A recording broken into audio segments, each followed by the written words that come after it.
All right, I will call the meeting to order. This is the meeting of the Hood River Planning Commission of July 1st. It's 5:30 PM. I am Mark Frost, Chair of the Planning Commission. We are going to start with a planning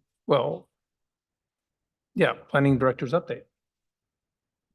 Thanks, Kip. Thank you, Mr. Chair. We have two matters on for tonight's meeting.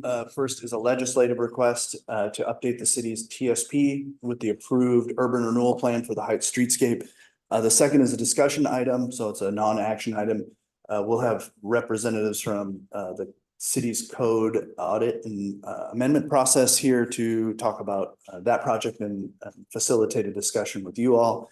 And then just a heads up on July 15th, we will have a quasi judicial hearing for 780 Rand Road up here before you. So I think next Monday, we will have a packet out for that. I'll work on some links for bookmarks. It's long. But I just wanted to make sure that you all are aware of that. That's a pretty important hearing coming right up, and that'll fill out the rest of the month. So I don't believe we have anything scheduled after that in August, but I'll let you know. Thanks very much. Any questions for Dustin? All right, so let me open the hearing. Ladies and gentlemen, in the matter of the Planning Department file number 2024-13, amendments to the Hood River Transportation System Plan, I would like to convene a public hearing on this legislative amendment. Let me begin with a brief description of the legislative process and a few disclosures required by state law. We will begin with a staff report in which the staff have described the proposed amendments, the applicable approval criteria, and how the proposal is consistent with these criteria. Second, we will take public testimony. When the public testimony is completed and before we close the record, we will check to see if staff has any parting comments before following the conclusion of all public testimony. After that, we will close the record, deliberate, and may render a recommendation to City Council. Our recommendation, however, is not final until it is reduced to writing and officially issued. The City Council will make the final decision, and when the written decision is issued, it may be appealed to the Land Use Board of Appeals, LUBA. However, to appeal one of these decisions, you must participate either orally or in writing before the close of the record. So here are some basic rules for presenting testimony in tonight's hearing. Please begin with your name and mailing address. Please limit your testimony to issues that are relevant to the proposal and the approval criteria. If you believe that other or different criteria apply, please identify those and explain why you think they apply. So that is the procedural introduction for tonight's meeting. If anyone has any questions about the process as we go forward, feel free to ask them during the public testimony of the hearing. For those on video conference, there's a raise hand feature in Zoom if you would like to speak. And for those that are listening in by phone, please use the phone dial pad *9 to raise your hand if you wish to speak, and *6 to toggle on the mute and unmute. At this time, I'd like to call for disclosures. Does any commissioner wish to make any disclosure or abstain from participating or voting on the matter being heard because of possible financial gain resulting in the legislative action? None. I have none. I have none. None, but I do know the people at the May and 13th. I have none. And chair has none. Does any member of the audience wish to challenge or any commissioner's participation or have questions about tonight's hearing? Seeing none, let's begin with the staff presentation.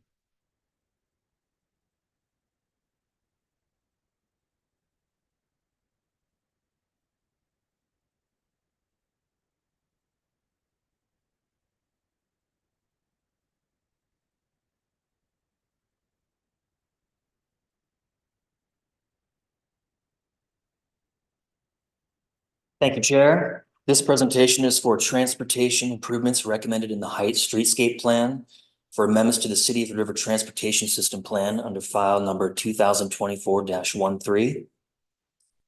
Tonight, we will do a review of the project background, proposed TSP amendments, and end with time for questions and testimony. For some project background, the project was initiated by the Urban Renewal Agency Board in 2021, and over the last 3 years has gone through public outreach, recommendations on design studies, and implementation discussions, resulting in the Heights Streetscape Plan being completed at the end of 2023. The Heights Business District Urban Renewal Plan was amended in the beginning of this year. This slide highlights public involvement over the last 2 years. Phase 1 of the study included a number of facilitated small group meetings with individuals, interest groups, local business owners within the study area, and residents, including 2 meetings in Spanish. Phase 2 included a 2-day open house with over 250 people attending to provide input on the design alternatives, a month-long online open house survey that was accessed by over 1,200 people with over 306 completed surveys, 21 of which were submitted in Spanish. In addition to the above, the city hosted an additional 15 meetings before the Urban Renewal Agency Board and its advisory committee. The final Heights Streetscape Plan includes preferred concept plan, urban design elements, and the implementation plan. There are a number of key circulation projects included within the Heights Streetscape Plan, one of those projects being the May Street Roundabout. This project includes improvements that can be developed without converting the 13th Street to two-way traffic. The new roundabout would be constructed to work with existing one-way traffic until the two-way conversion is implemented. Another intersection improvement is at the 13th and Belmont. This intersection is required to convert to two-way traffic on 13th and to manage traffic entering the Heights from Belmont. Other improvements to 12th and 13th include new medians along with an interim cycle track along 12th Street to connect with Pine and Taylor. This project includes a 12th Street bike connection from the Heights District to Pacific Avenue. This bike and pedestrian facility extension will involve the restriping of 12th Street to narrow down the roadway and widen the existing sidewalk with a new retaining wall to allow for construction of a shared use pathway. Coordination with ODOT will be needed to reconfigure and widen 12th Street from Union to Pacific Avenue to provide a safe route to school. May Street improvements include a cycle track and street improvements along May for safe routes to school access and extend the interim cycle track on 12th Street from Taylor Avenue.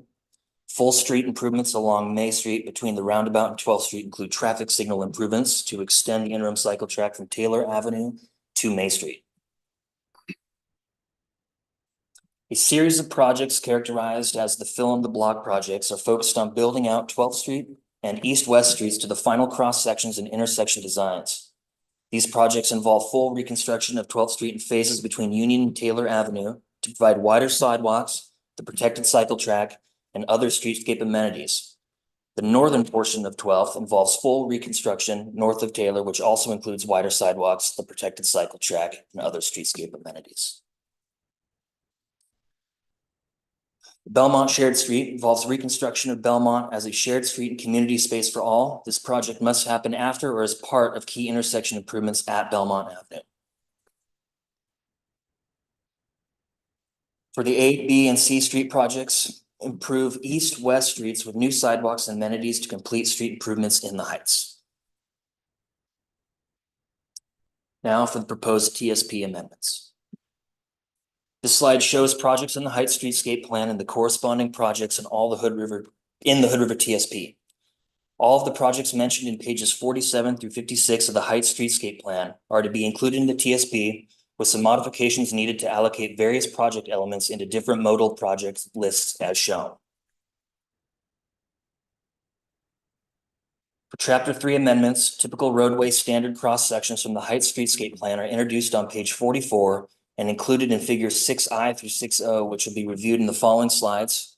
In attachment E, proposed TSP amendments also include updates to figures to correspond with project tables. The amendment includes a new street section for 12th Street from May Street to 13th. The section adds wider sidewalks with street trees, two-way cycle track, parking, and curb extensions. The southern portion of the project includes these features as well. The south section of 12th Street from May Street to 13th includes a new festival neighborhood street included as figure 6J.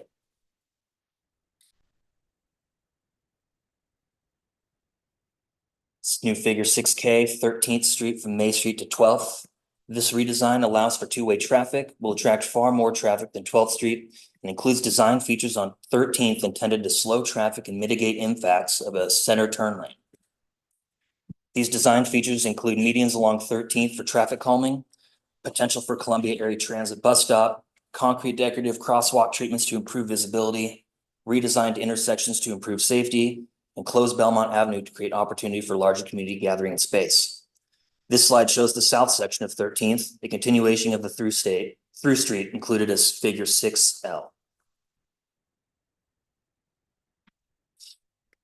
This is new figure 6M, May Street from 13th to 12th Street. May Street design includes a two-way cycle track on the south side of the street, improved signalized intersections, new infrastructure, and a traffic signal for people biking.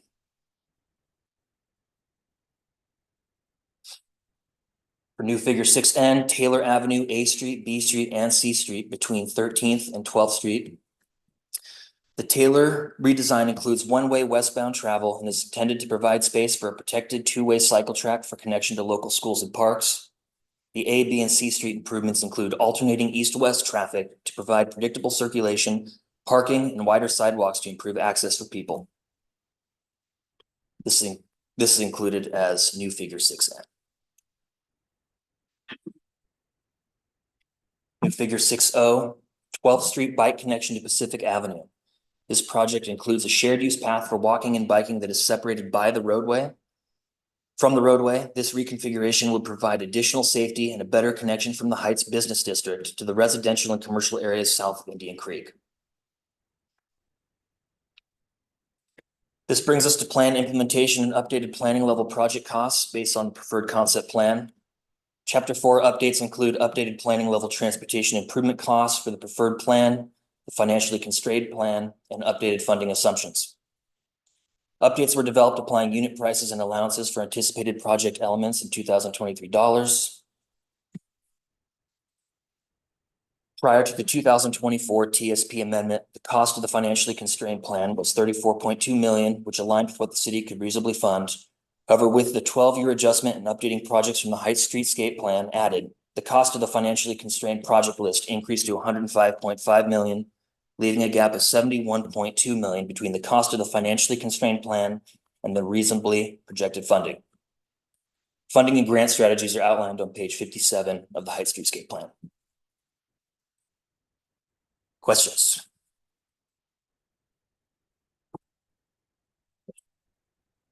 We're not there yet. He will get to you. Yes. We got one quick add-on for deliberation. Thank you.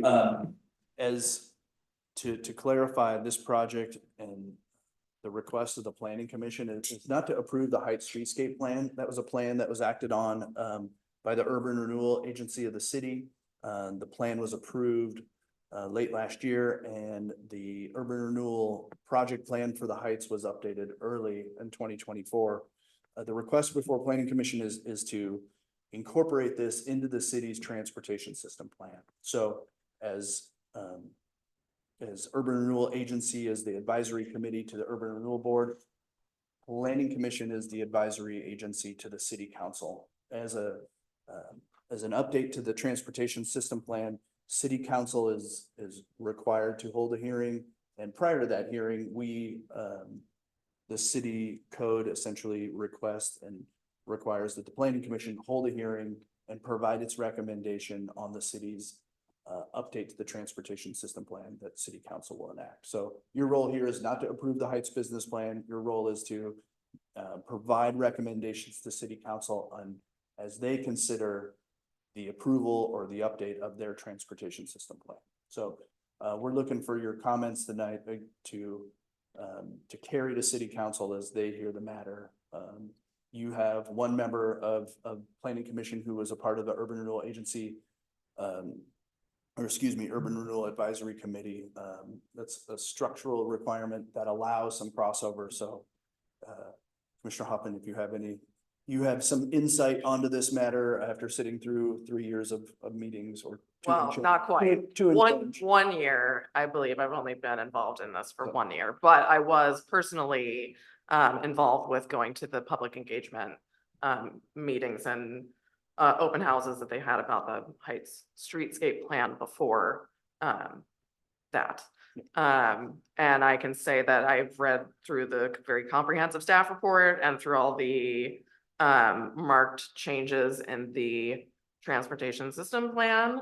And everything that I know that are priority projects for the urban renewal board or that are included in that project have been included in the amendments to the transportation system plan. So from just a technical perspective, I did not see anything that did not fit with what I know to have been included or adopted into that plan.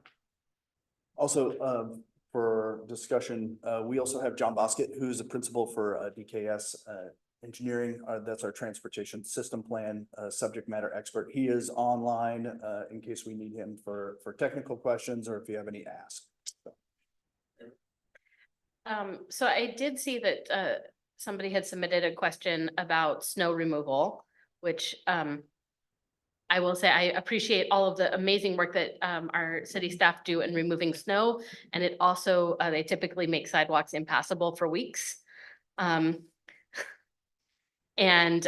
So I am curious if snow removal is like part of the TSP thinking in terms of creating opportunities to use multimodal transportation in winter.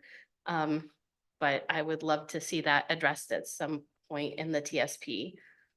And especially if we're building these wonderful, amazing paths that I really love and want to see and want to use. How are we going to keep them clear? So that's one feature actually in the creation of the plan of our stakeholder group. We brought in Public Works, who, as we make these wonderful plans with colors, they are actually the folks that end up having to shovel snow and do the maintenance here. Specifically, they were also brought in because this is the first grade separated cycle track that was contemplated in the city, which presents a whole new management nuance. So anytime we introduce new, and it was specifically in regards to snow removal, it's not a lane street. It doesn't take a blade, much like a street would, but certainly it's one of those features that we absolutely needed to bring Public Works in to get their input on how would they manage it, along with police and fire. Those are other providers that use streets, use sidewalks.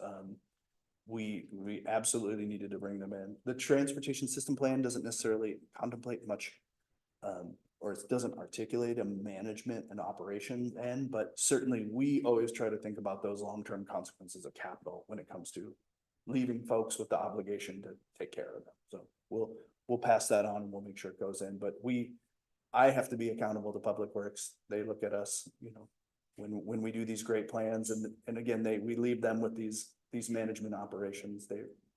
They're paying attention and we bring them in early. When we say protected, we mean protected bike tracks with a raised curb protecting it. Yeah, protected bike lane also would be physically separated from the lane. Yeah. So it's not just a paint strip, it is actually has a physical barrier that would prevent a vehicle from passing over or also a snowplow from plowing it. Yeah. So.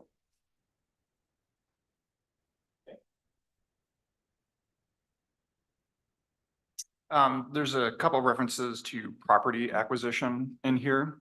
I was wondering, what does that specifically refer to?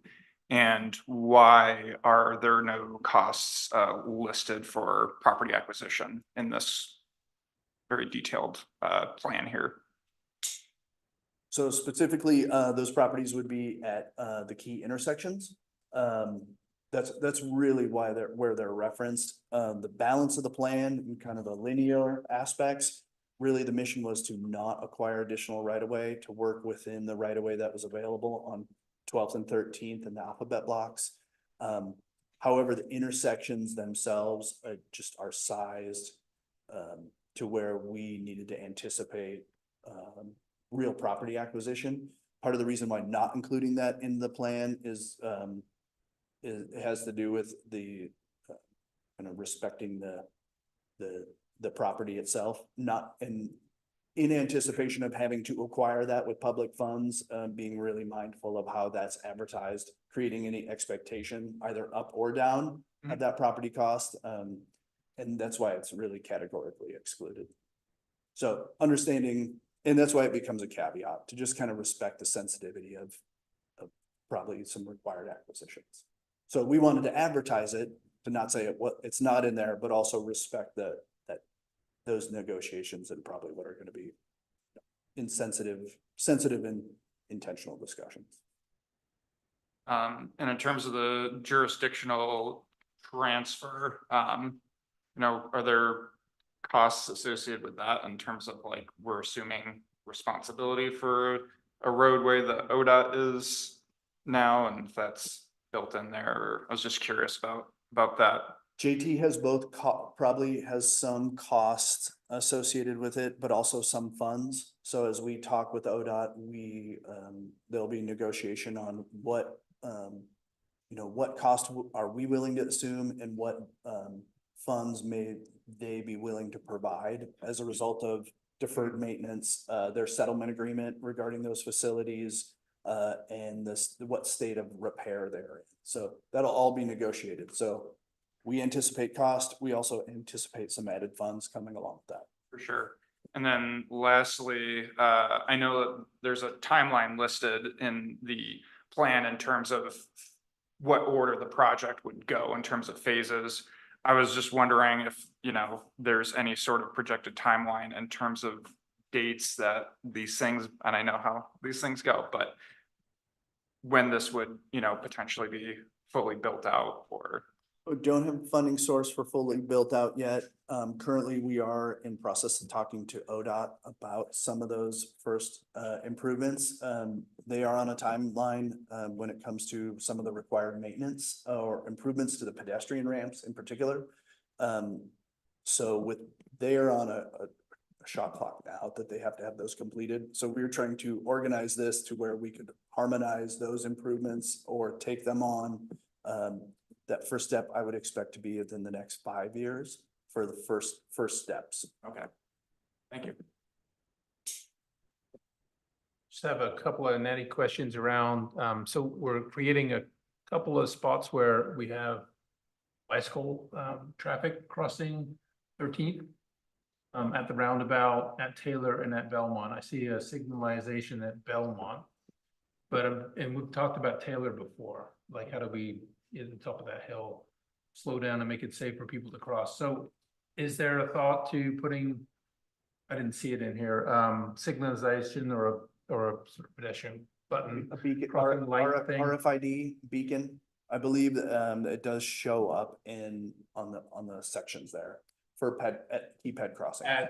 For all, well, just. Well, generally, not all, generally. yeah, Okay. not all of them, Taylor specifically. at Taylor. So I believe there's one, that at the intersection, at both key intersections, sorry, just crashed. I feel like the roundabout, the one on the roundabout, just south of the roundabout is gonna be a pretty heavily used. Absolutely, one two-way immediately, system.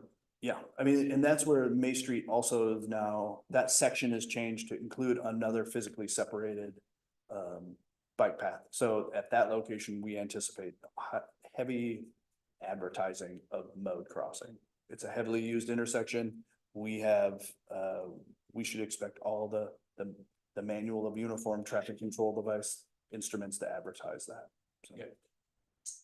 And that's part of the Safe Routes to School program, focusing east to west traffic to the bank of schools, the park, as well.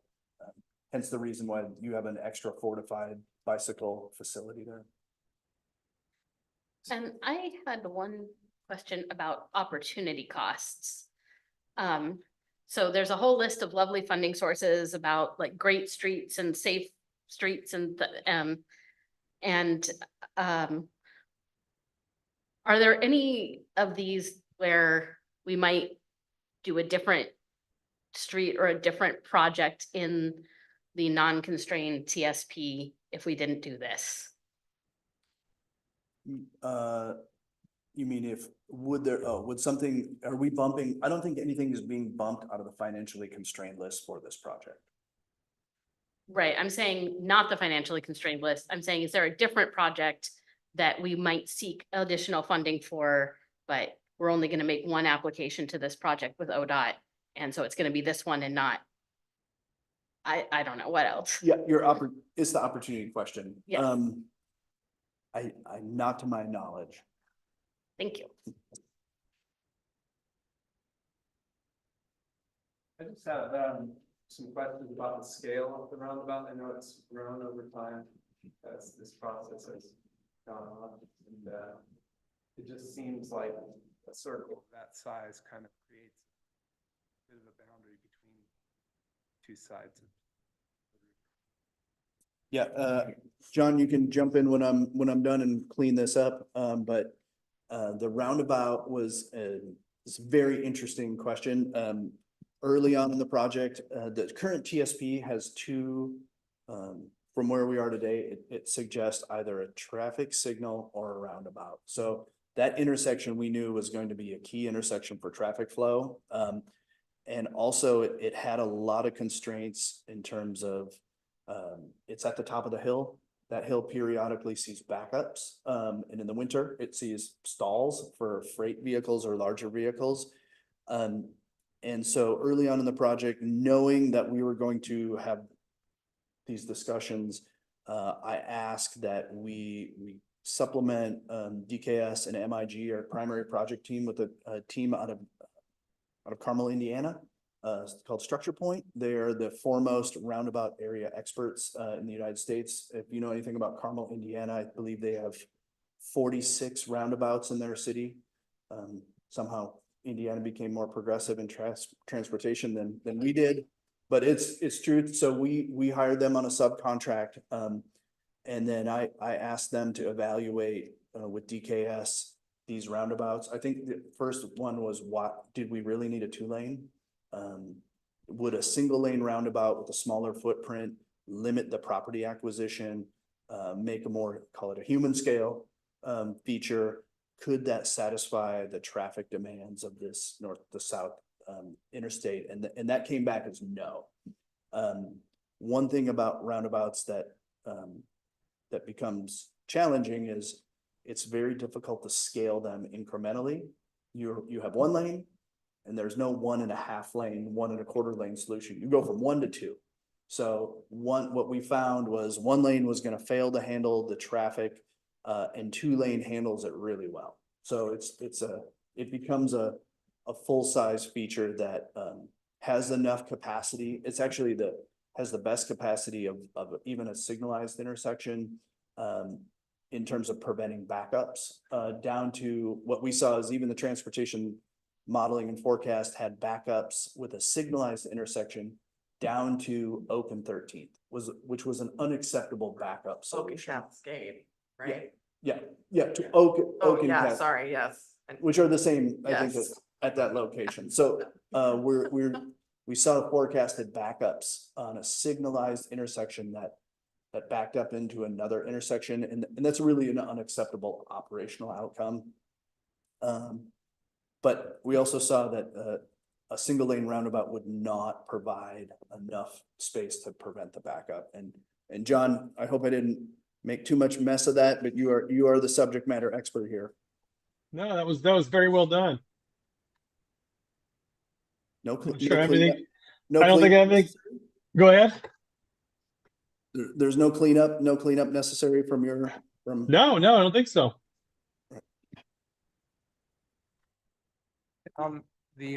Where 12 comes into May, are you envisioning turning that into removing the lights and just putting a stop sign there, or does it remain? Still needing a signalized intersection to flow traffic there. It does get some modifications. The movement from 12th onto past Providence on the east is a big movement now. And I think with the to prevent or to help that not back up into the intersection is going to be an important feature as well. Now we'll see less traffic likely on 12th over time. I think that's going to be a behavioral change as that street becomes more of a destination street and more of a bike street. One thing that's going to help that intersection is taking traffic through, now that's able to travel northbound onto 13th into a functional intersection rather than it having to, it's demanded to go down that route today. So hopefully that intersection, even as traffic grows, takes less of the burden from a system-wide area. My last question is about the JT, jurisdictional transfer. So it says, I read in the report that, under the current plan, it would not meet the service standards of ODOT, and that the, engineering and traffic studies have not been completed until the transfer has happened. I think there would still be more JT transportation studies, but we did traffic analysis, parking analysis on the current configuration. John, do you know what level of service would it not? I think there were some physical features that, I don't know if it was level of service that wouldn't meet ODOT, but I believe there were certain features like bump outs. ODOT does not do roundabouts. There's some of those features that are just unacceptable to the ODOT program without design exceptions. So that's normally not what they'll allow. You can go through the process and get a special exemption, maybe if they see it warranted. John, you have any more on that? Yeah, as far as elements of the design that ODOT may not accept if it were to remain theirs, I think the key ones are probably how narrow some of the lanes get. We're really tightening down the footprint to give more space, to people walking and biking, and that's also going to slow traffic a bit. And it's just some of the dimensions that we're putting in there are less than they would typically design. So less than a 12-foot through lane is not an acceptable ODOT convention. Depending on where it is, but yeah, I think those are the travel lane widths are probably the biggest ones. I like pretty much all elements of the plan. I love the connections and the bikeability and improvements to bike and walking facilities, but I just will kind of still be a little bit not so sure about the scale of this in context of our neighborhood. I understand it needs to be big for these traffic projections, but it seems that size roundabout is a better fit somewhere maybe on Cascade or coming into town where you have large flows of traffic coming into your town, kind of like Sisters, Oregon, where they're putting two big circles at both ends of their main boulevard. But anyways, I'm not a traffic engineer. I'm just a citizen. Both in terms of scalability, that was something I was most sensitive to, was to scale the infrastructure to make it a livable place. And I tested these folks who are helping consultants who are the traffic experts. I didn't want a double lane roundabout if we didn't need it. I didn't want a turn lane, a third lane in the middle of 13th if we didn't need it. And I think those were things that we really pushed on to try to make sure that this thing had a balance of human scale, neighborhood scale, but also continued to be functional. And I think they showed the math and the science to say this is what is essential if you want to have functional systems, because I have the same sentiment as scaling it is an important feature. So. If I could just make a comment real quick too, that there were a lot of really detailed, nuanced conversations in the Urban Renewal Advisory Committee setting about all of those. And there were a lot of good presentations about like nitty gritty details, which I thought was super helpful. I'm not just from a perspective of, I can say that there was a lot of information that went into that decision.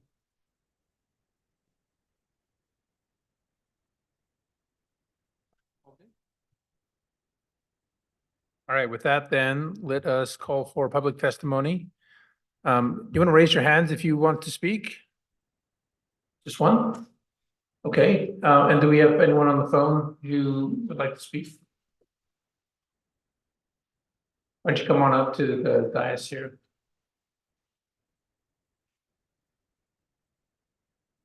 We can start with your name and mailing address.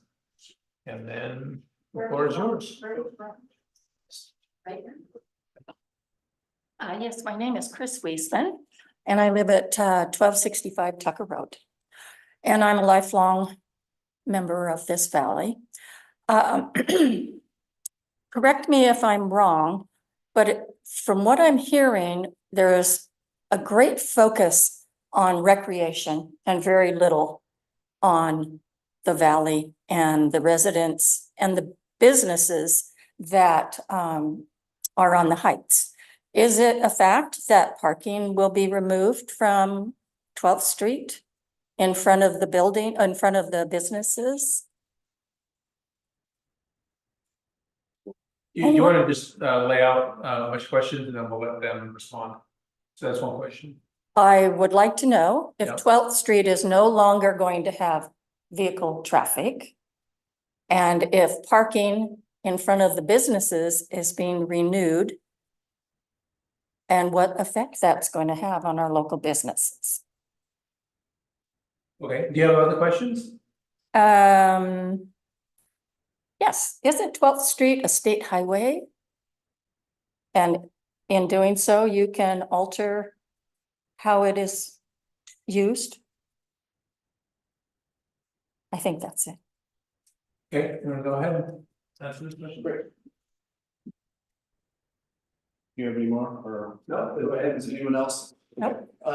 For the purposes of, 12th Street will still have vehicle parking.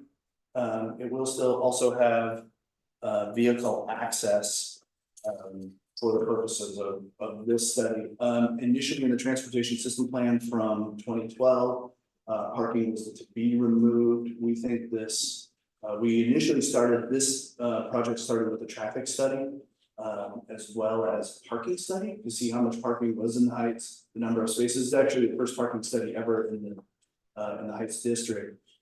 Some parking will be removed. However, I think we ended up with a similar number of spaces preserved as we did in the original TSP from 2012, which included the bike lanes on both sides. So we really tried to be mindful of the number of spaces that were available.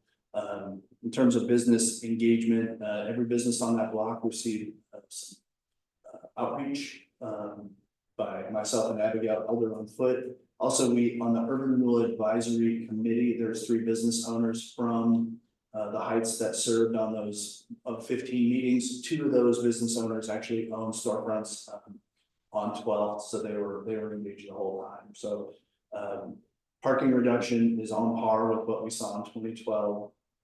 Traffic will still continue to use 12 both vehicle with vehicle traffic. In terms of state highway, 12th and 13th are the state highway system. So we had ODOT involved in this project.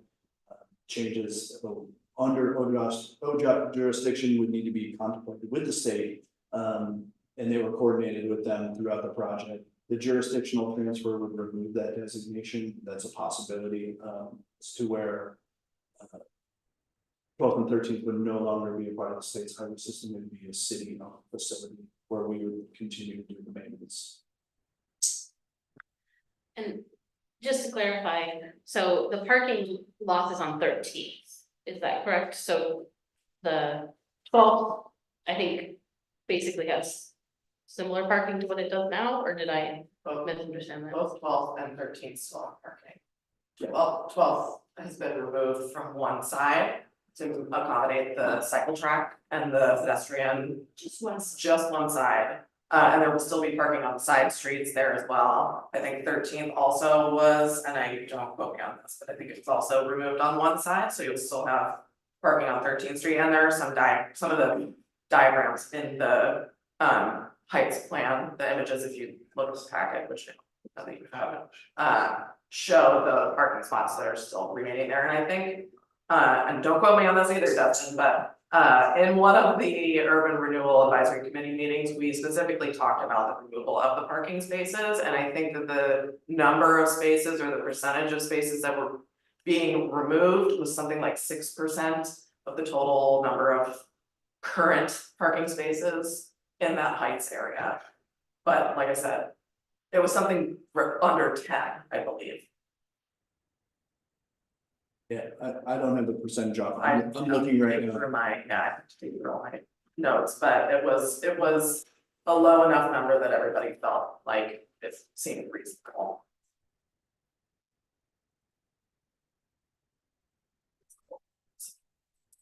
Are we picking up any more spots on streets A, B, and C? Now that they're going to a single direction? We tried to pick up a couple, that what becomes difficult in picking up spots is although the travel lanes got narrower, those blocks are so short. Yeah. That, you know, you have four corners where you're already pushing traffic back for visibility. And then in the middle of those two, you have Abbott. So you also have, we tried to maximize parking on all those sections to get a little more out of it, you know, because even when there was a spot or two, but it's a limited amount that we could increase, just because of visibility. And that's not much different than it is today, but by going to a single lane, it did open up a couple opportunities for parking. But again, the intersections, the corners, the crosswalks made it really difficult to get too much in there. So we looked at configurations of angled parking that wouldn't necessarily be parallel, all in an effort to try to make sure that we were exploring all those options to kind of balance the modes. Answer your questions? Really good? So, does this come to a vote of the public? Depends on what it depends on what you're asking, what you're saying this, so. To implement the heights change, does that go to the public for a vote? No, this is. So we're actually talking about two sort of slightly different things here tonight. One is, there's a streetscape urban renewal plan that is drawn out here in the Right. pictures that you see. That is not up for debate tonight. Okay. That has been part of this process that has been going on for 3 years. And we are not here to adjudicate that design.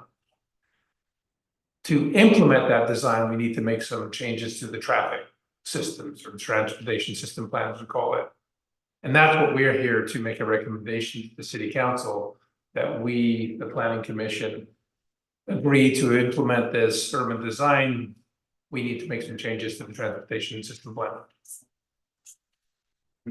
Just along those lines, I just had a question on the process, so. Alright, is there still room for adjustments to this plan and design, or what are the phases for implementation? Basis for implementation now would be, so the ask to you all is to recommend to city council, the elected body of the city, how to adjust their transportation system plan. The project was really approved by them in this form in terms of incorporating it into our TSP.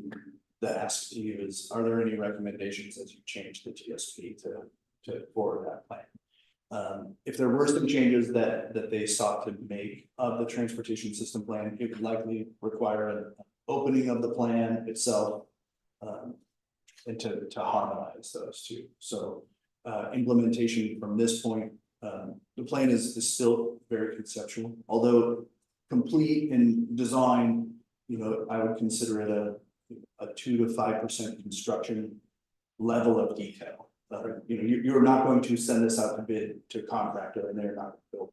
So from this point, implementation would look like construction drawings, bids would have to be prepared. At that point, they would have to, contractor in the city would have to reconcile budget, as-built changes. Once you start opening the concrete, what's underneath it, I think the changes that we would see at that level are really the next, you know, logical sequential changes. That once you took it from concept to construction, there is likely to be some level of changes to reconcile the 3D world out there that's, you know, 100 years of street and mysteries and utilities that Okay. Any other questions from the public? Testimony, anyone online with any questions? All right, well, thank you for your question. Appreciate that, Chris. All right, staff, any parting comments before we deliberate?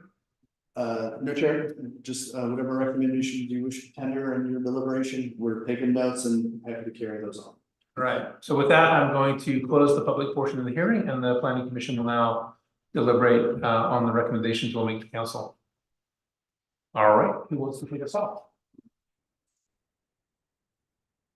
I feel like we've sort of done a little bit of deliberating in the process of asking our questions.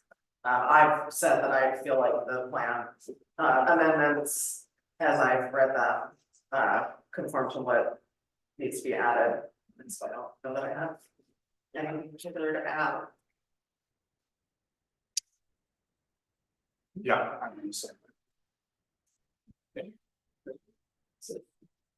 Yeah, good. And I'm good too, so I think we are ready to move this forward as a recommendation. So we have a motion here.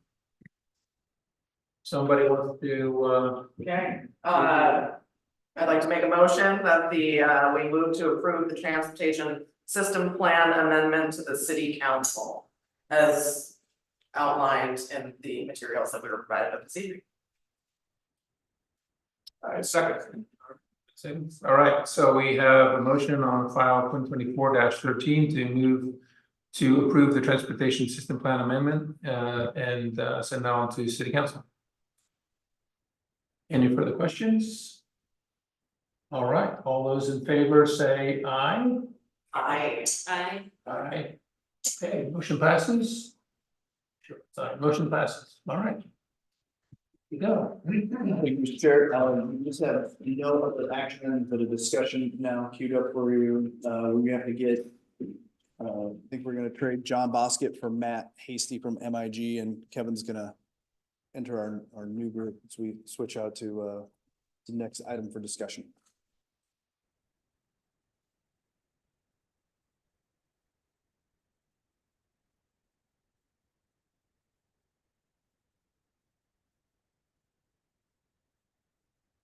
Right, Matt, we see you.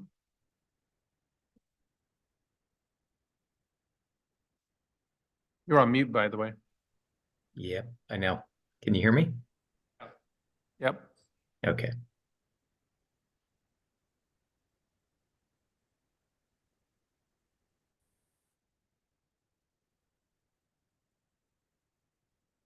Thank you, Chair Frost and Commissioners. We're going to get into our second item on the agenda tonight, discussion about the code audit and the update project. Tonight, we've got with us Matt Hasty of MIG. And I've got a presentation here that I'm going to run. Matt will give us a presentation. I'll just be controlling the machine here. So Matt, I'll turn it over to you. Thank you. All right. And I don't know if I can see the presentation. So is it up on the screen for the Planning Commission? Okay. Okay. Yes, Matt, you are good to go. Okay. So I can't see it on my screen, but I'll just assume I know where we are and I'll just tell you to advance and we'll, I'm sure it'll work out fine. Matt, one second. We Okay. can't see the presentation either, so Okay. I think we're gonna do a little AV work. Oh, there here. we go. All right, we're good now. Yes. What I'm seeing is like not the presentation view, but the other view. What are you guys seeing? We're- Here we go. All right. Perfect. Awesome. All right. Everybody can see that and everybody can hear me. Yeah. Yes, yes. All right, excellent. So I am going to walk through a fairly brief presentation about this project, which is an audit of the city's development code. This is the first phase of what's anticipated to be a two-phase project, and the first phase is an audit or a review of the development code, and the second phase would be an update to implement the recommendations from the audit. So I'll say just a little bit about kind of the team for the project, cover the overarching goals of the project, talk about the kind of the workflow and the timeline we're going through in this phase, describe some kind of, I'll say, key findings from a set of meetings with interested parties that we've been conducting over the last few weeks. Also talk about some initial findings from the code audit, and then really want to hear from you all on the Planning Commission about kind of your thoughts about the development code. From your perspective, what are the aspects of the code that you think may need to be fixed or are problematic? And, you know, just kind of what do we need to know to supplement what we've already learned or heard from folks. So, and then we'll just do a quick next steps at the end. So next slide. So in terms of team, you know Kevin and Dustin. Some of you may have seen me before out there. I don't know. I am a project manager with MIG, and our firm is one of several consulting firms who are on a list of firms who help communities around the state with projects like this. We're under contract with the Department of Land Conservation and Development. So they have provided the city with a grant to do this work.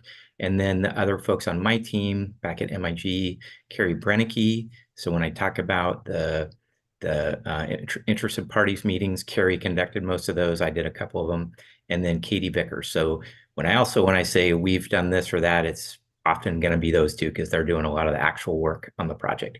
But I get to come and talk to you tonight on the screen. So, and then at the Oregon Department of Land Conservation and Development, DLCD, there's a couple of folks who are, reviewing our work and coordinating with us and providing technical advice and assistance. And that's the regional representative for your area, Angie Brewer. She covers communities in the Gorge and Central Oregon. And then Madeline Phillips, DLCD has a housing team. They've got a whole team of folks who help with housing projects, and she's one of those folks. So she's assigned to this project to help out. So next one. So just kind of the overarching goal, really, the main goal here is to make your development code easier to use, easier to understand, and easier to administer for staff and for yourselves and the council who have to make decisions consistent with the code. We also are really trying to make sure that housing standards are clear and objective, which is a state requirement, and that we're also addressing a variety of state legislation around housing, as well as local housing needs and goals and regulations. This grant is coming sort of through DLCD's housing program. So it's got a large focus on housing, but we're not only looking at those aspects of the code, we're looking at it more broadly than that, but that's pretty important. And then finally, ensuring that the process we're going through is equitable and inclusive, and that the code is as well, ultimately, that it does not have kind of adverse impacts on specific people or populations within the community. So those are the overarching goals for us. Next one. So this is just a graphic that kind of illustrates the timeline and the steps we're going through. You can kind of see where we are in the middle there with the work session with you all. We have prepared a draft audit findings report. We are in the process of updating that right now to incorporate comments from city staff. So we're a little behind. That pink notebook or binder down there is actually sort of in process. But we've then been having meetings with interested parties. We're meeting with you tonight. We'll be talking to the council, and then we'll be updating our findings based on all those meetings, what we've heard in all those meetings. We'll also be doing a couple of other things. We'll be putting together a community engagement plan for the next phase, for the code update phase of the project as part of this project, so that when we start that out, we're kind of ready to go. We know what our game plan is around engagement, and also doing an analysis of diversity, equity, and inclusion impacts. So, how does the development code impact or present barriers to, or how can it be improved in terms of its relationship to diversity, equity, and inclusion? So that's something that's happening as part of this project as well. So we'll be working on those things. And then going through kind of this iterative process of updating our recommendations and findings from the code audit, with the expectation of finishing this phase sometime in October. City is working on kind of securing and defining the grant and the scope of work for the phase 2, the update process now. And the goal, the expectation would be to start that process fairly soon after the audit process is done. But we don't have a timeline laid out for that process yet, just for this audit process. So next one. So as I said, we've been having some meetings with various interested parties. This is kind of a summary of the types of groups we've been meeting with. Pretty heavy focus on folks who have a fair bit of experience and knowledge of the code and use it. Developers and builders who build a variety of types of housing in Hood River. You all, this is essentially like, you can think of this meeting as kind of your interested parties interviewer meeting to a degree. Members of the Mayor's Equity Group, some of them got combined with a meeting we had with Spanish-speaking community members. That was facilitated by the Nextdoor Inc. A lot of you are probably familiar with them. That happened about a week and a half, 2 weeks ago. And then a number of other groups, the Mid-Columbia Economic Development District, the Fair Housing Council of Oregon, various folks in other departments at the city, and then some advocacy group representatives. There's a few other folks who we would like to talk to, but haven't had a chance to talk to. And we'll look for opportunities to check in with them as we move forward. So for instance, folks from the county's community development department, as well as the housing authority there. So still got some people left to talk to and more opportunities to do that. But these are the folks we've talked to so far. Just kind of what we heard from them. So I'll say sort of right now, like what we asked them was, tell us what the problems are with the code and tell us how it goes when you come in with the development application. So I will say we heard a fair range of comments, and because we were asking them for sort of critical comments, some of them were critical. So that's kind of what you're going to see on this slide. And so we did hear from folks that, you know, some of the standards within the code are not consistent with other parts of the code, or they contradict them, or they aren't clear. People talked about some very specific types of standards in that regard: access spacing, parking, landscaping, building height, allowable density and lot sizes, driveway setbacks, other things. So there were a fair number of specific things that people pointed out when we asked this question. And they also just talked about the fact that some of the standards are challenging to administer, given the topography in Hood River, given how much right of way for a street you might have, and what kinds of improvements to a street you might be requiring of someone. And then they said, you know, so some of the folks we talked to said, you know, city staff is great to work with. They're very responsive to us. But we also heard that sometimes they don't get some of the information they need as early as they want it, or they find it not to be consistent. And I think staff knows there's sections of the code that require interpretation, and they have to do that on a somewhat regular basis. So that's just an issue for folks. And then we heard from some folks that there's kind of a mismatch in terms of some of the development standards around what's allowed in a zone and what you can actually build, what's sort of feasible to build. And that in part because of that, but there's other reasons as well, that there are some types of housing that they're not seeing built in Hood River, or that are challenging or difficult to build. And then finally, we heard from folks that, you know, just however we update the development code itself, it would be really useful to have additional informational materials for folks, particularly people who they're not like planning nerds like myself, or policy wonks, or builders, you know, just people, or large scale builders, let's say, you know, so that they can understand what the code says, doesn't say, where to find information in the code, et cetera. So we heard that from folks as well. And I'm going to say something I should have said earlier in the process, which is that this is intended to be generally a policy neutral audit and update of the code. We are hearing from people about specific things that are policy issues. But for the most part, at least for now, what we're trying to do is improve the usability of the code. We're not focused as much on kind of policy issues that would change exactly what's allowed or where it's allowed within the city. It's more about how do you make the code make better sense and ensure that, again, the standards and requirements in the code are clear and objective, and people can understand and follow them, and you can administer them. So I should have probably said that up front, but that's an important thing to think about. So one more, or the next one. So this is just kind of a quick summary. We sent you all in advance of this meeting a brief summary of some of the key findings in the audit that we've done so far. Again, there's a more detailed report behind that, which should be available within the next couple weeks.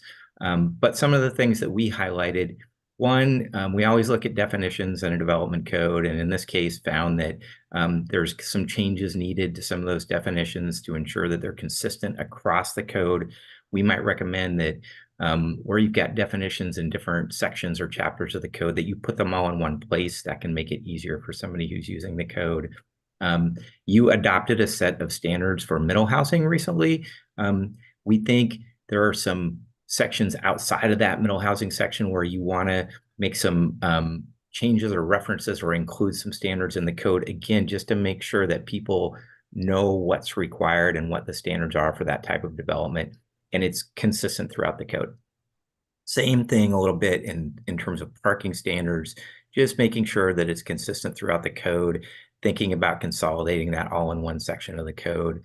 I will say that we actually, when I was with another firm, looked at your code a couple of years ago, and one of the things we highlighted then was that some of your landscaping standards, I would say, are not clear and objective. They allow for a lot of, they require a certain amount of discretion or interpretation, and there are other code standards like that, but that's one in particular that, you know, they need to be updated to make sure they are clear and objective, and they don't require a bunch of discretion to understand what's required.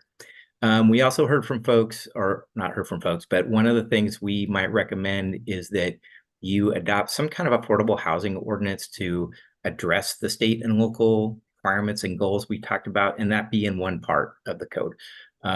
So that if somebody's looking for standards related to that, they're an affordable housing developer, et cetera, they kind of know where to go to see that.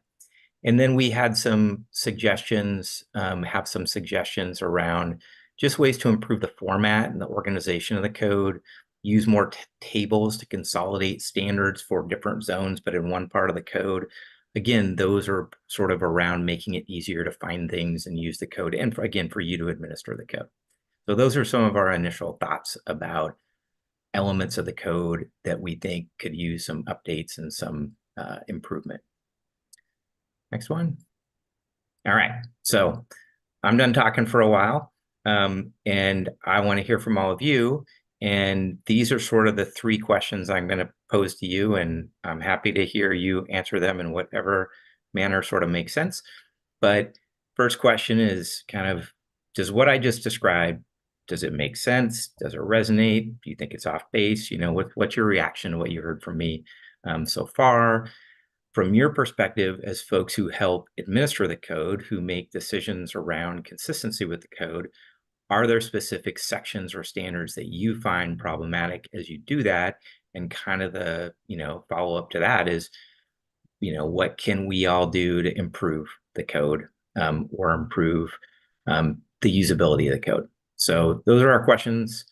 Love to hear from you about that now. And if after this meeting you think, oh gosh, I should have told Matt this, or I should have said this to Dustin and Kevin, you know, this is not your last chance. So please do provide additional comments to Kevin and Dustin after this as well. But I'd love to hear what you have to say tonight. And then after this, the only thing in the presentation is kind of next steps. So again, I will actually now stop talking for a while. Let me ask one general question before I ask each person to answer your three questions here. I think that's a good format. I'm just curious a little bit about where MIG has helped cities in Oregon. You mentioned you're on the contractor list for the state, but can you think of or name cities that might be of similar type or size to Hood River? Sure. Yeah. And some of these are going to be smaller and some are going to be bigger. And so I will say, and I'll also sort of preface this with, I used to work for a firm called Angelo Planning Group, and Angelo Planning Group became part of MIG about 2.5 years ago.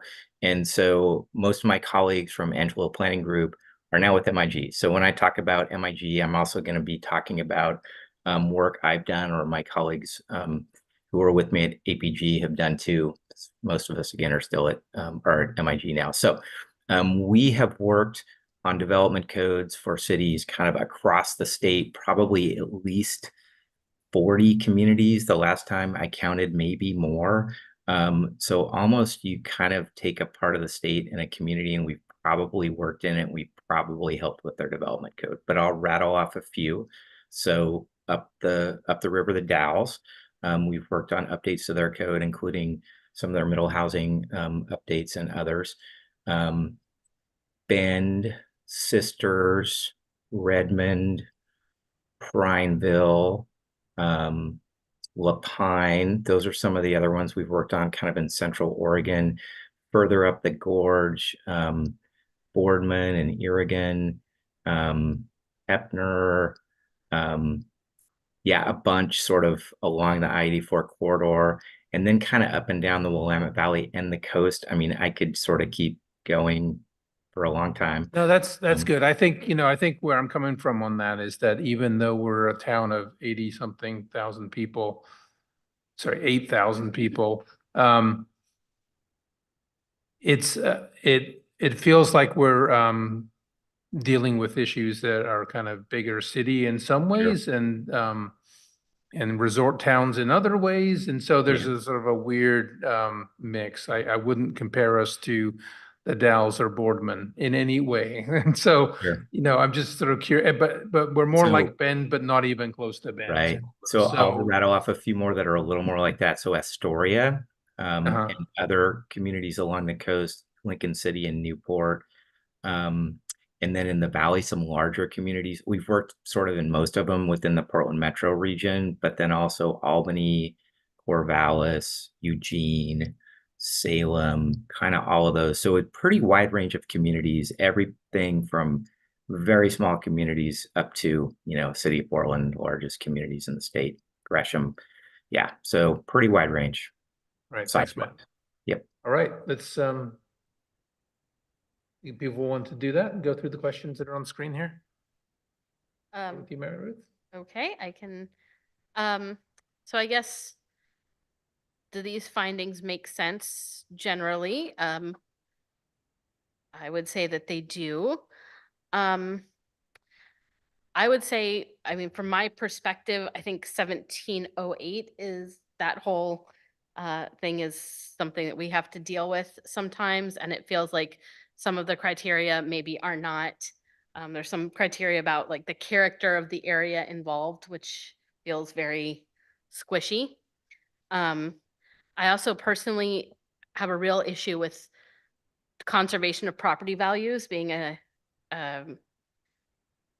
given that, I mean, our property values are extremely high and need to go down. Like if you can make my house worth less, I would be very appreciative. Because we're never gonna get any kind of affordable housing if our property values stay the way they are, or if the trajectory stays the way it is. I think that's the code section I've had the most trouble with. And then I would highly, highly, highly love to see a plain language review of our code. And we actually have some resources with the Nextdoor for plain language review locally, but any kind of plain language review would be so welcome. Awesome. Thank you. And that's definitely, one of our objectives. I can't guarantee we'll turn every single requirement and provision in your code into kind of plain language, but that's definitely a goal. I'm afraid I don't have anything to add to this. I haven't had a chance to work with the code myself. I also think the findings that you presented made sense. I have only been on the planning commission for about a year, so my familiarization with all the code is a year's worth as it comes up mostly in the projects that we review. I can say that I fully agree about the, code for normies language that would be helpful in some ways, whether it's just summarizing, at the beginning of this section of code, if you put some sort of this section of code deals with, these things. And I don't know, I do agree you can't translate the whole thing into super simple language. But that would be helpful. Landscaping, I was glad to see that in there. I feel like that has come up a lot in the projects that some of the projects that we've reviewed. I feel like we spent a lot of time talking about landscaping and what that is supposed to be and why it's not what it's supposed to be. I definitely also think that we could benefit from an affordable housing ordinance to consolidate the requirements into one place, and I liked hearing about peppering the related missing middle code where else it might need to go in other areas. And that's pretty much all that I have to add. Will there be the draft of your report disseminated outside of the planning department for interested parties to look at? Yes, yeah, Okay. absolutely. Yeah, that will be, and thank you for all those comments.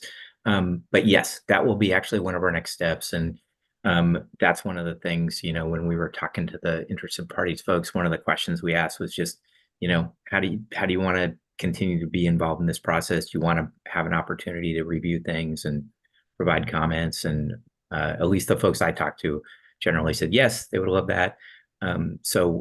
Yes, that sort of more detailed draft of the code audit findings will be available for folks to review. Yeah, Okay. for sure. Great, thank you. Yep. Sorry, one other item before we go, Kevin, you might want to mention the webpage and the way that since this is broadcast to the public, we do have a couple outreach opportunities, a webpage, an email site that's dedicated. So before we launch, there's ways to stay connected. We can also have you spread the word of those resources that are going to be available throughout the entire project. Sorry. No problem. Yeah, I don't have a whole lot to add. I'm not a code wonk or anything remotely close to that. It's kind of when something comes up, we look at it and move on, and then it goes out of my head until the next meeting when I have to look at it again. I will say that, yeah, the findings do make sense. And when people do come to the commission, definitely had people from time to time say they find elements of the code, you know, confusing or esoteric. And if this is having, you know, an impact on getting affordable housing or workforce housing built, or, you know, whether it's slowing it down or whatever, definitely something that would like to see rectified if we can.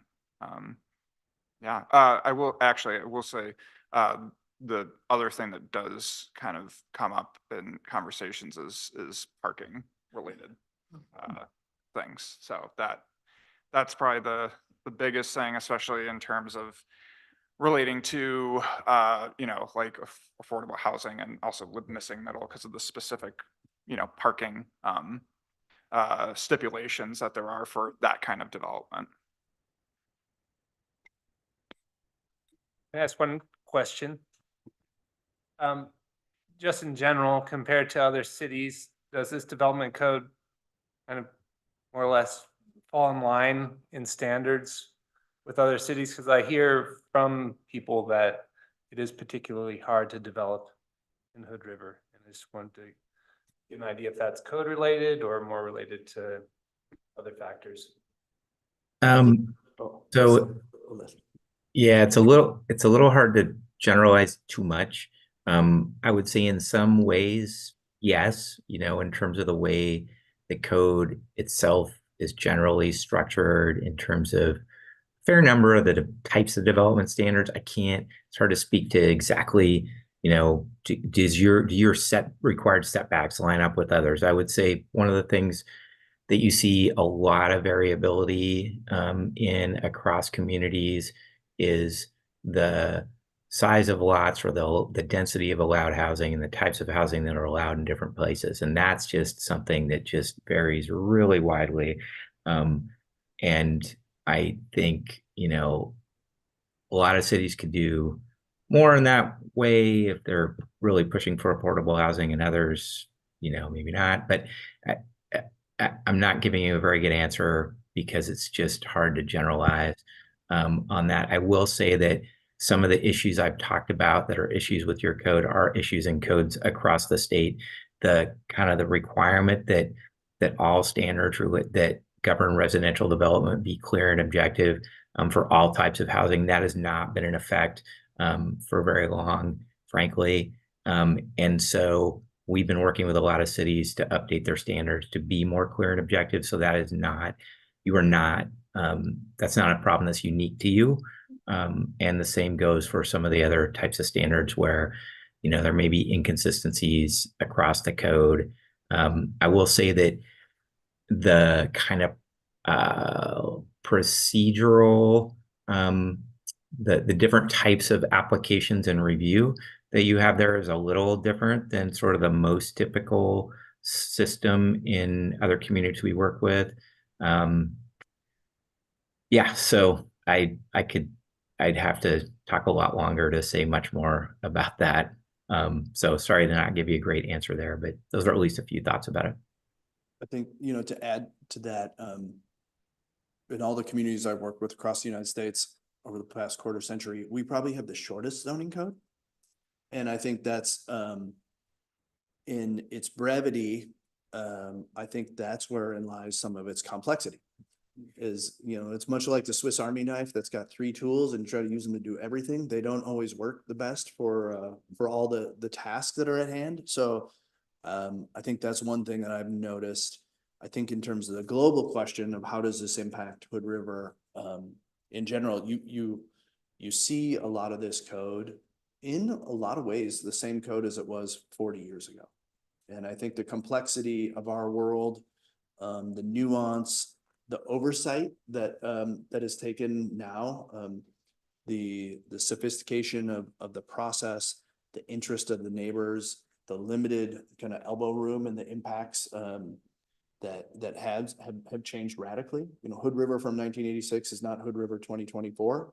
And I think the code in some ways hasn't necessarily adapted to those complexities. Although the code hasn't changed, the environment has changed radically. And I think we see a lot of tension there. I think in terms of the ability to build here, the limited space that we have available for sites, we are essentially a political island, in some ways by a river, in some ways by scenic area, and in some ways by topography. The sites that are available here are still expensive. The cost to start with a project is extremely high. The sites that we have left available are also complicated, and that's why they're available. And so I think now the trick to make, even really great code isn't necessarily going to be able to make those much easier or cost wise is not going to make them cheaper to start with. And we live in a very desirable place. So speculation in terms of product and the supply and the demand to be here, compounds all those issues to make it tricky. And I think that's kind of a testament to some extent to people want to be here and they're willing to pay for it. But at the same time, not everyone can afford to do that. So I think this is the tension that comes in the big Venn diagram of how do things come about here that we'll see what Matt and his team can do to unravel those mysteries of regional economics and Oregon land use law. Yeah, I would absolutely agree with all the things that Dustin just said. And we heard, at least from a couple of folks that we talked to, something along similar to what Dustin said in terms of your code doesn't necessarily reflect how housing or other things are being built today. And it could do a better job of that. And I would also totally echo what he said about you don't control all the things that make the cost of housing and building housing high. There's a lot of things that are not under your control: cost of materials, cost of land, availability of sites, all those things. You do control your code. And so, this is an opportunity to improve things, but it is not a magic bullet that's going to solve all those problems. But, it's an opportunity for you to at least do what you can in terms of making your code not be a barrier. I mean, I think that's a lot of times what we're kind of looking at is how to reduce barriers that otherwise the code might create. So, but yeah, all those things that Dustin said, totally spot on.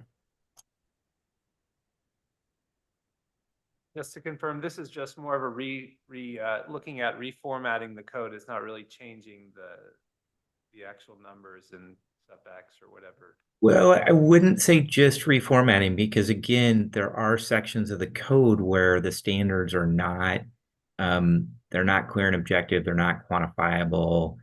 They require discretion.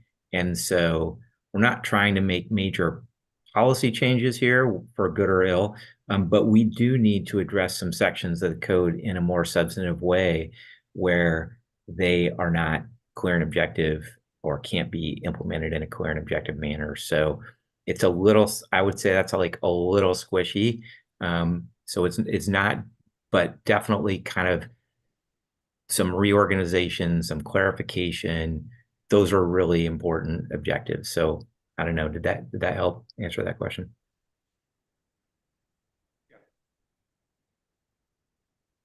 Yeah, the only thing I'd add, I mean, I appreciate the slides and and the things that you mentioned resonate, which is great. And thanks for talking about other cities. I mean, I think it's interesting. I love this comment about parking because I sometimes feel like we're on the City of Hood River Parking Commission because we spend 80% of our deliberations talking about parking. And in the context of housing, you know, it makes a lot of sense in terms of making sure that houses are affordable.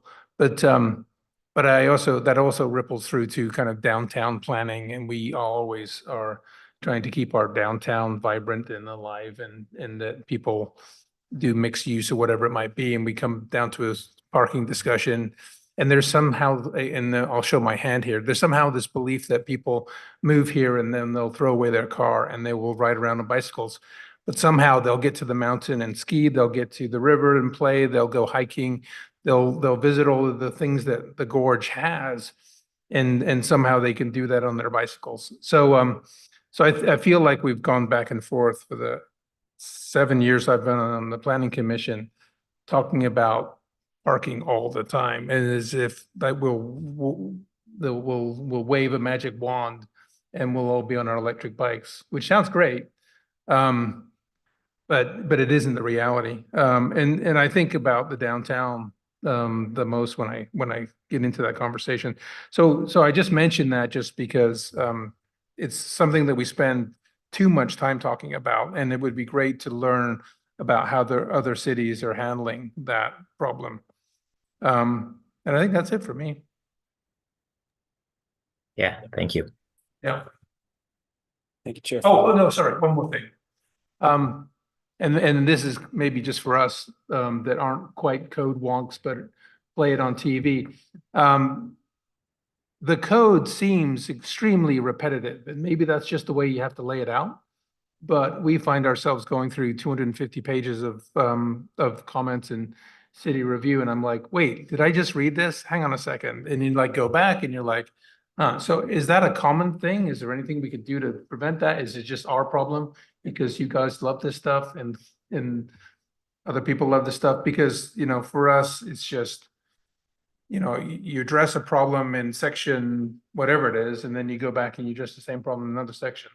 Yeah, Is that unique to our code, or is that just? I would say a couple things. One, it's not totally unique to your code, but I do think there's ways to make a code a little less repetitive or duplicative. And that's where, you know, some of our recommendations are related to that. So for instance, rather than kind of repeating all the uses that are allowed, like in every, under every designation, have one table that sort of lists the uses that are allowed in each of those areas. Same thing with some of your development standards, so that you're not just repeating that stuff in all of your different zoning district sections. So I do think there are some ways to make your code less repetitive or duplicative, and they have to do with just kind of how the information's organized and formatted and presented in the code. So that's definitely one of the things that, you know, we want to look at and at least give you some suggestions and see if they make sense towards that end. So, but again, you're not alone in that. There are definitely plenty of codes that are written that way, and then there's others that, you know, have been kind of restructured to try to at least reduce some of that repetition or duplication.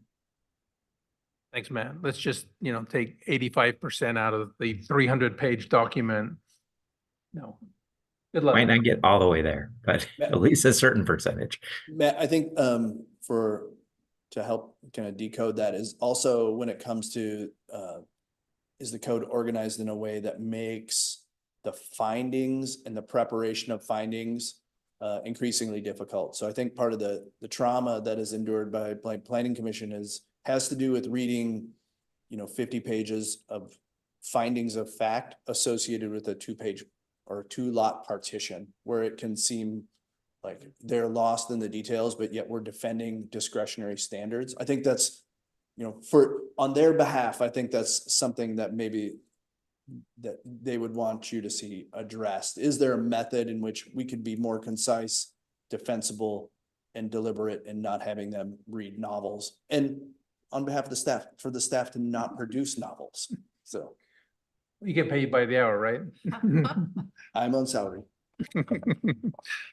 Yeah, Thanks, Matt. that's definitely, I will say, again, when I was with the Angelo Planning Group, APG, a couple of years ago, we looked at not just your code, but sort of some of your staff reports from that perspective. And I think we had a similar observation. And I would agree with Dustin again, that like, if we can make some of those standards more clear and objective, your staff won't have to spend as much time writing about how an application is consistent with them, and you won't have to spend as much time reading about it. So I do think that's another good objective for this process. All right, thank you. All right, so We're just done? yeah, go ahead, Couple sorry. more slides here, Matt. Yeah, go ahead. We've got the next steps up on the screen. Yeah, and I think this is, I might have another placeholder in there somewhere, but this is pretty much the last slide. So yeah, just to talk about next steps. So we are gonna chat with the city council on the 22nd of this month. Can't believe it's July already. And we will have a draft of the code audit report in advance of that. So you'll be able to see that. They'll be able to see that. And then we'll also be preparing summary. I was going to say a detailed summary. We'll try not to make it too long, but a summary of what we heard from those interested parties meetings.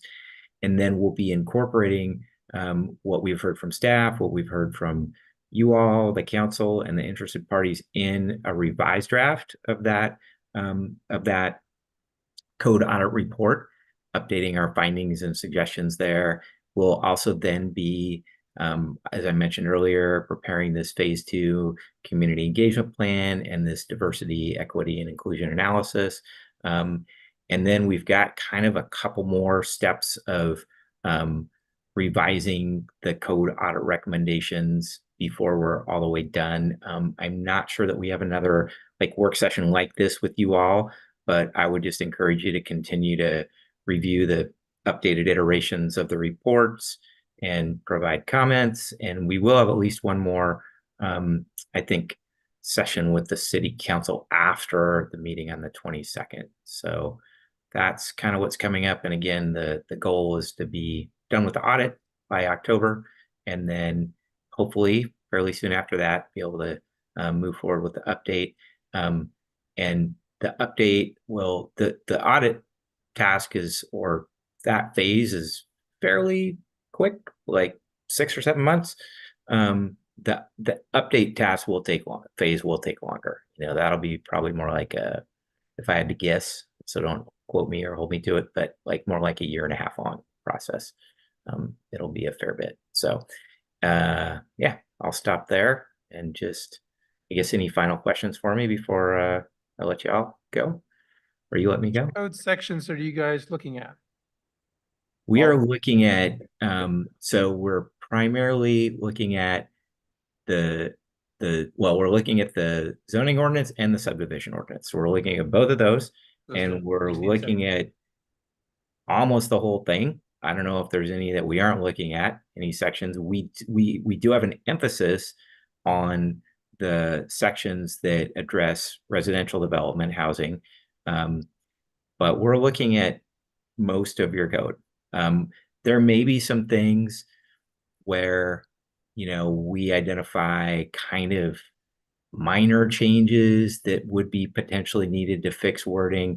We may not get too far into the weeds on some of that stuff, depending on what the recommendations look like. For instance, landscaping standards. We may suggest you make some pretty significant changes to those. And if that's the case, we are not going to say, oh, change this word to that word or this phrase to that phrase, because we're going to suggest replace this set of standards with something that's more clear and objective. So But we're looking, it's a pretty broad look at your code. Again, the state's focused particularly on housing, but we're focused on most of your code.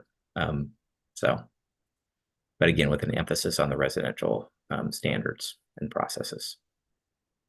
What residential, but not Title 15 buildings and construction? Or is that, you know what I'm saying? Like, Oh, 15 is the building code recitals. Yeah. So they're not looking at the Not that. building code or the state's building Yeah, code, which we right. adopt. This is the zoning code and the subdivision, subdivision okay, ordinance. just those. Right. Yeah. All right, thanks. Any other questions for Matt? Matt, thanks so much. Appreciate your time. Yeah, absolutely. Thank you all. Good to see you. Thanks all. Right, 7 o'clock on the nose, are we ready to close?